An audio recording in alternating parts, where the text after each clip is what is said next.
November is National Hospice and Palliative Care Month. When you think of hospice, you often think about the elderly. But tonight's story is about a wife who was in her 40s and thankful she had help during one of the toughest times.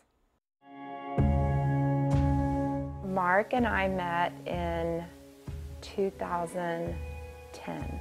We actually lived 3 blocks away from each other and started dating. We just jumped into this very intense love affair and just had so much in common, so many friends in common. I brought my daughter to the marriage, he brought his daughter to the marriage. But 2.5 years after Jocelyn and Mark said I do. He began to lose his voice, but he was also traveling a lot and speaking a lot, so I just kind of contributed a lot of it to the fact that he was exhausted. Mark eventually ended up at MD Anderson, where they discovered aggressive cancer cells wrapped around the back of his vocal cords. His voice box had to be removed. It was hard to think he was going to lose his voice forever. Mark also lost his ability to eat and swallow, and after all that, the cancer came back. At the age of 46, doctors gave him 9 months to a year to live.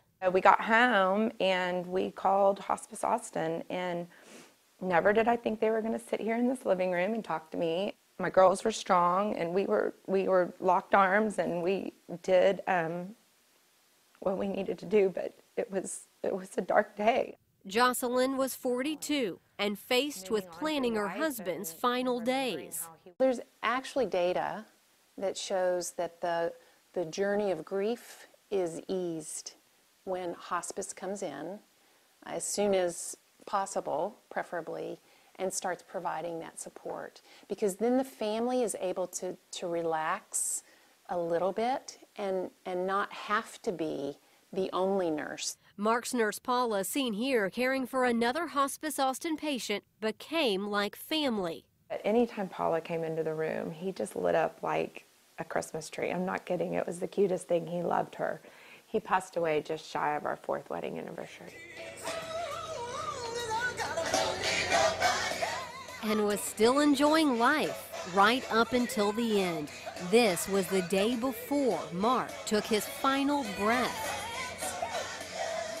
This is my daughter with him. She keeps this picture by her bed. She's now a sophomore in high school. Her stepsister is in college, both trying to live by 2 words. He told the girls that Carpe Diem was just something he wanted them to always remember and live with, and seize the day. And that is good advice. I had the honor of emceeing Hospice Austin's Beauty of Life luncheon last week. It was a beautiful event. The nonprofit provides end-of-life care to anyone who needs it, no matter the cost or the patient's ability to pay. Also, they're hosting a free Surviving the Holidays panel discussion. Not this Thursday, but next. The details are on our website. It's open to anyone.